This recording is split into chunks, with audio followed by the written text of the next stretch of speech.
While I was on holiday in February at our other favorite place, the wilderness, I spent some time in what I call the minor kings of Israel. That's the kings after Rehoboam and Jeroboam. And I thought that might make a good Bible study series. Now, whenever we come to a section like this, it's always a good idea just to check where we are in the Bible, where we are in Jewish history, and get our bearings. If, when we're reading our Bible, we are not aware of the history and we don't know the history that we're dealing with, we're a bit like someone who relies totally on sat-nav. They get there in the end, but they really haven't a clue where they are. And so I'm going to do a survey of the whole of Jewish history in 10 minutes. Now, the Jews have been around for about 4,000 years. And those 4,000 years divide actually very neatly into two halves of 2,000 each. The first 2,000 began with Abraham and ends with the birth of Christ. The second half goes obviously from Christ until the present. Now, in that second 2,000 years, three great events took place. The first was in AD 70, just 40 years after Jesus finished his ministry. As he predicted, Jerusalem was destroyed. The temple was broken down stone by stone, and the people were scattered to the winds. A massive event in Jewish history. And then the two other great events have taken place quite recently. The first, of course, was the Holocaust during the Second World War. And then the third took place in the second year of my own lifetime, 1948. A new state of Israel was declared.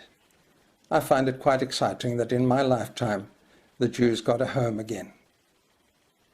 Now, the whole of that period, from AD 70 right down to 1948, the Jews didn't have anywhere to call their own.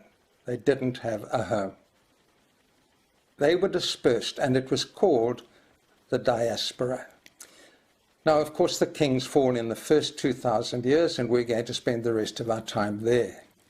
Those 2,000 years before Christ also divide up quite neatly into 500-year pieces. The first 500 years begins with Abraham and ends with the people in slavery in Egypt. The second 500 years goes from Moses down to the last of the judges. The third 500 years is the period of the kings. That's where we'll be for the series. Starts with Saul and ends with captivity in Babylon. And the last 500 years begin with the return from Babylon and end with the birth of Christ. Now let's look at those a little more carefully. The first 500 years begin with the birth of Abraham's father, Terah, who decided to leave his home at the mouth of the Euphrates River and start a big journey. He got about halfway, and after he died, Abraham completed the journey and came to Palestine. And there we read, he called on the name of the Lord. And God responded by making a covenant with him and making a promise, I will make you the father of a great nation. And so he's the father of the Jewish faith and the Christian faith. Therefore, he's called the patriarch. His sons Isaac and Jacob are also patriarchs. They make the three patriarchs. Jacob's favorite son, Joseph, he of the amazing Technicolor Dreamcoat, made his brothers so jealous that they sold him into slavery in Egypt, where incredibly he rose from slavery to be prime minister of the country during the Great Famine. And during that famine, he brought his brothers and all their families down to Egypt. And they settled there. They didn't go back. And over the next 400 years, they started to fulfill the promise God had made to Abraham, and they started to become a great nation. Now that terrified the Egyptians, so they slapped them into slavery. And that's where we find them at the end of the first 500 years. The second 500 years begins with the birth of a baby boy who was put in a basket in the bulrushes. And when Pharaoh's daughter pulled him out, she called him, pulled out, Moses. And he was the one God called to lead the people out of slavery, which he did, crossed the Red Sea and led them into the wilderness and gave them the law. But they sinned, and God said they must wander for 40 years. And so Moses never got to lead them into the promised land. He got to look at it from Mount Nebo. I've looked from the other side of the Dead Sea at Mount Nebo, and that's the closest he got. It was left to Joshua to lead the people into the Promised Land. After Joshua, the Jews were basically led by two groups of people. On the one hand, there was the priesthood, which was a stable institution. The other were people called judges. They were people that God raised up in particular times of need, gave them gift, gave them a calling, and they united Israel and saved them from their trouble. This is actually the pattern God wanted. He didn't want a democracy. He didn't want an autocracy. He wanted a theocracy. A theocracy, that is, a government based on God. And between the priests and the judges, that was meant to happen. And I believe this is the pattern God actually intends the church to run by. We have our set institutions, elders, deacons, priests, and so on. But also God raises up people by gift and calling for specific things. And the healthy church recognizes those people and lets them lead. So the period of Judges, it was far from ideal. It didn't work well much of the time, but there it was.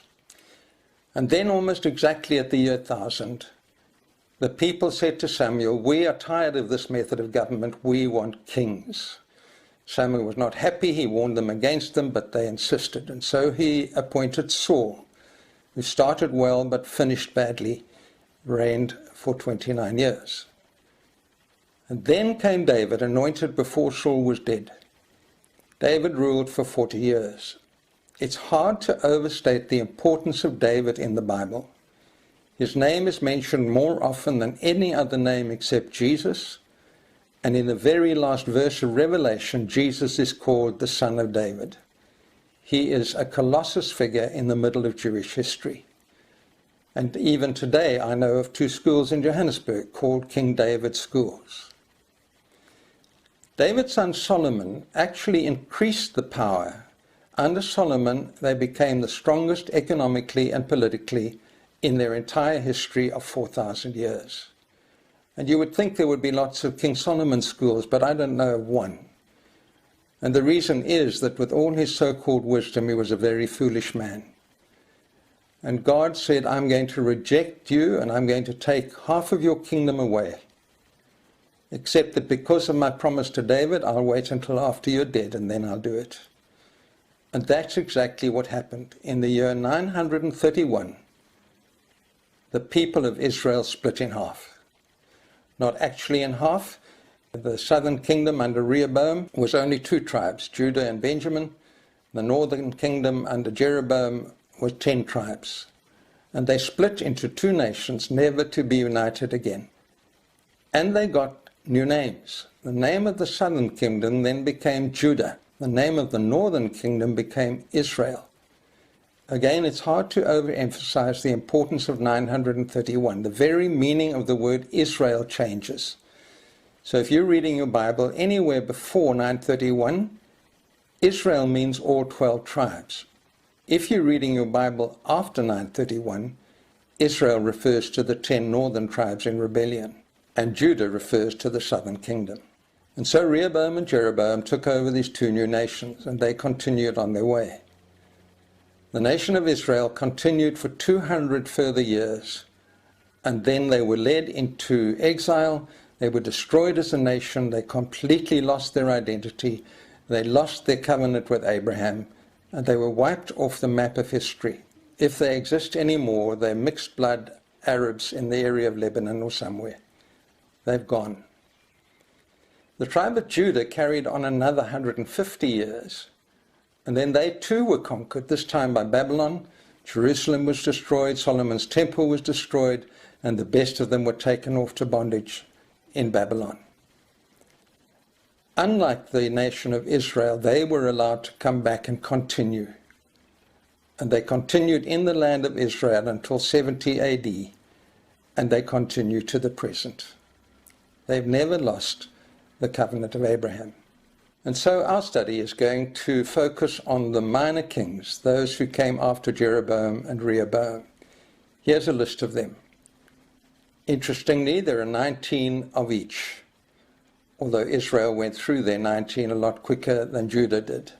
Israel's kings involved 7 different families. When one was strong enough, it overthrew another. It was a shambles. Amazingly, though, the kings of Judah all come from the line of David. And so here's your homework for next week. I would like you to learn all 38 names in order by heart. I'm only joking. Of course you can't. I've never done it. I don't think I've met anyone who has done it. If anyone does achieve it, please get hold of me and let me know, because I'd like to make your name famous. And so in the next session, we begin our study of the actual kings.